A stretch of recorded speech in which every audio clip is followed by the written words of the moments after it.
welcome back to my YouTube channel. Thank you all for being here. I hope you all are having a great day. Today is Sunday. It's a pretty day out where I'm at. Nice and cloudy, so it's not too hot, but not storming, so weather's pretty good. Today I wanted to come on here and talk about the concepts of acceptance and surrender and humility. So I just finished step 1. I actually have my binder here. I just left my sponsor's house. We went over my step 1, so now I'm moving on to step 2. And so a big thing with step 1 is acceptance. We admit that we're powerless over our addiction and that our lives have become unmanageable. And I struggled for the longest time with acceptance, and it wasn't until very recently that I feel like I fully understood the concept of acceptance. Because in the past, I kind of felt like accepting something meant you had to agree with it or like it. And I've realized that's not the case. And so I'm just going to give the example of how I figured this out in my head. That's personal to me and my situation, but I hope this makes sense. We are supposed to not only apply acceptance to our addiction, we're supposed to practice these principles in all of our affairs, which means we apply them to other concepts in our lives. And the one thing that I felt like I just could not accept was my son not being able to talk. Because I felt like if I accepted it, that meant that I gave up on him or that I liked it, which obviously I'm not gonna like the fact that he can't talk or that he doesn't have a way to communicate. It makes things difficult for both of us. But what I've realized is that I can accept the fact that he's not talking yet. It doesn't mean that I've gave up on him. It doesn't mean that I'm okay with it or that I'm happy about it.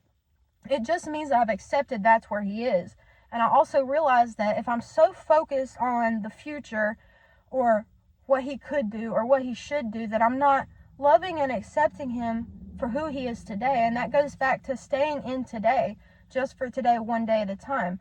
Right now, in this current moment, he's not able to talk. He's starting to pick up on the AAC, and that's all good. Like I've always said, I just want communication in some form, whether it's talking, verbally, typing things out, using the iPad. Like I don't care as long as there's some way for me to understand him. And so it's brought me a lot of peace with acceptance, accepting where he is.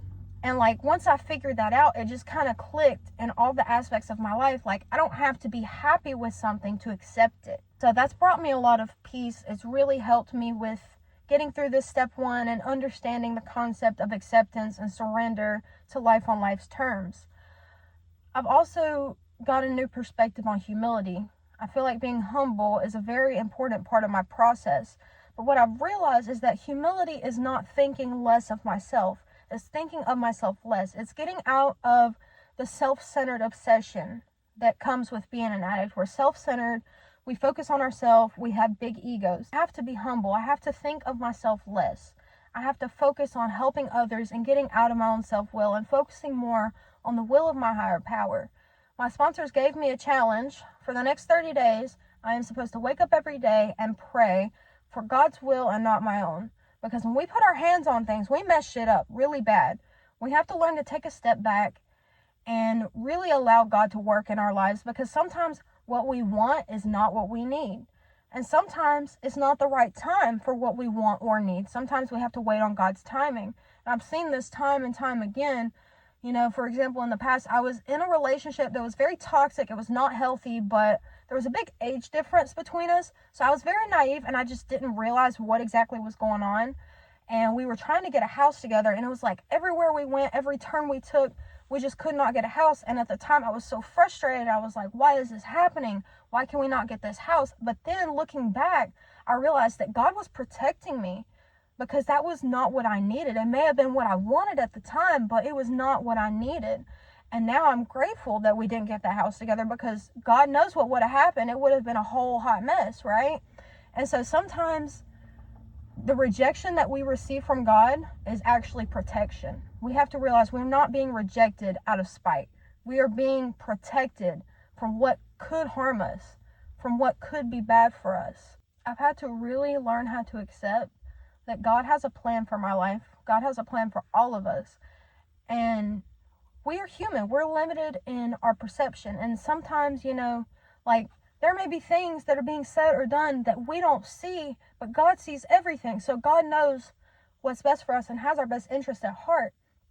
you know, whether you want to call it God or the universe or higher power, however you look at it, that force that's out there sees everything, knows everything, has our best intentions at heart. And so we have to learn to just let go and let God. You know, just like the serenity prayer, we have to learn to accept the things that we cannot change, courage to change the things we can, and the wisdom to know the difference. That goes right back into acceptance. The first step is acceptance of what we cannot change.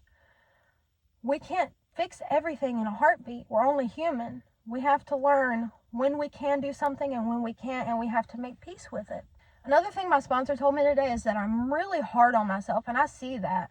Like, I've seen it a lot here recently. I have high expectations for myself. Like, I have been working really hard. Like, I'm working my job at the Pizza Hut.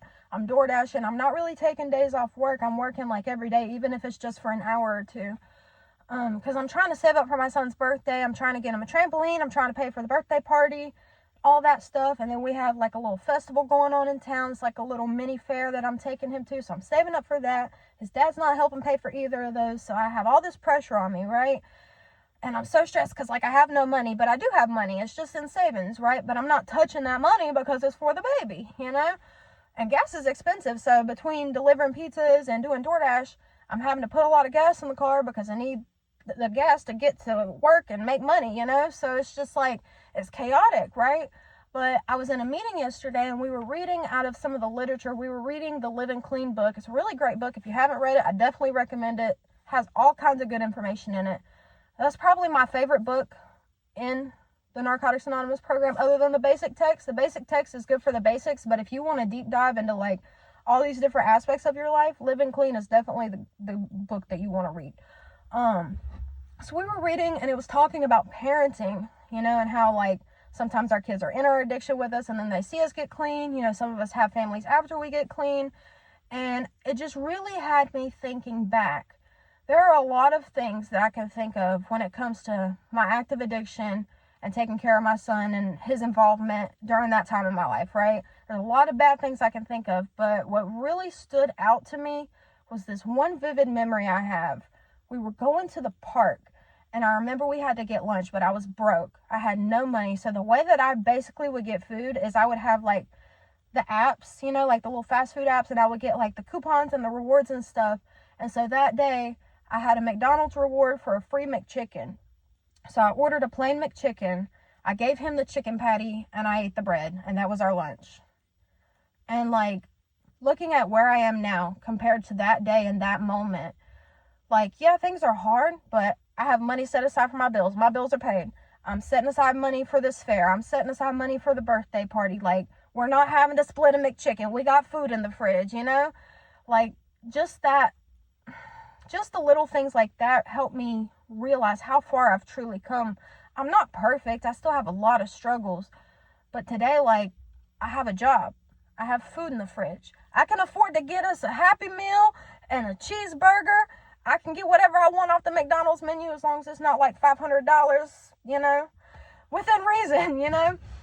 Like today, like I'm just so blessed. Like I have to have that gratitude. Like if I don't stay grateful, then I'm going to just slip backwards. Gratitude is really the key that holds it all together. I have to find something to be grateful for every single day, because I can sit here and boohoo and cry about, oh, I still have to live with my ex-husband who I really can't stand.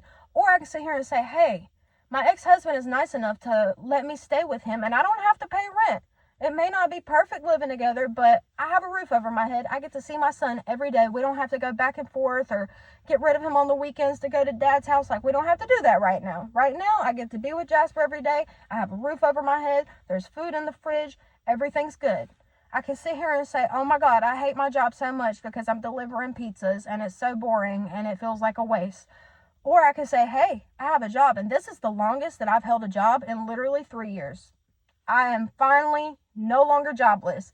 I am not penniless. I can hold a job down without getting fired or quitting or giving up 2 days after I start, you know?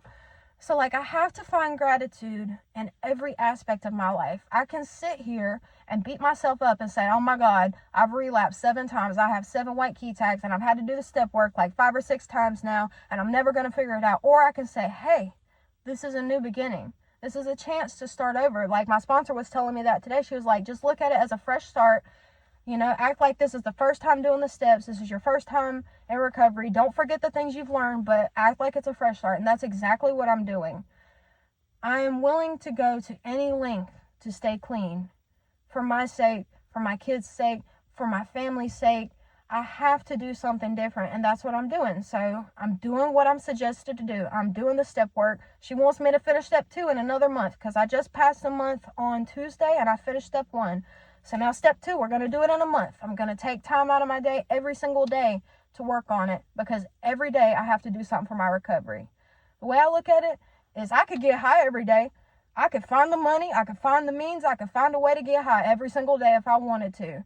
And that's what I did for the longest time. So if I could put that much energy into destroying myself and destroying my life, I can put that same amount of energy into my recovery and into living. I do this like my life depends on it because it does. I don't want to end up in a jail or an institution or dead. I want to live. And that's exactly what I'm doing. I'm not just surviving anymore. I'm not stuck at that animalistic level of needing drugs every second of every day, being high from the time I wake up to the time I go to sleep, and when I don't have drugs, I'm absolutely miserable and I can't function. That's not my life today. Today I'm free. Today I have a choice. Today I have the ability to decide what I want to do with my life. Instead of just being a junkie, I have potential. I can use this to help others. That's why I love doing this YouTube thing, because I know even if it's just one person that watches this and it helps them, that makes me feel better about my journey, because I feel like we all go through the things we go through for a reason, you know, like trauma and addiction and all of those bad things. I have realized they may suck, but they give us a purpose. We go through them for a reason. And part of that for me is using my struggles with addiction and trauma and mental health and using that to help others and show them the way out and show them that they can find a better way to live, that they can have a successful life, that they can be happy. I think that's really all I've got for today. I hope that this has helped somebody. Feel free to leave a comment, like, subscribe, all that fun stuff. If this has helped you, please let me know in the comments, because that's what motivates me to keep making this content. So yeah, I hope you all have a great day. Stay blessed, and I'll see you in the next video.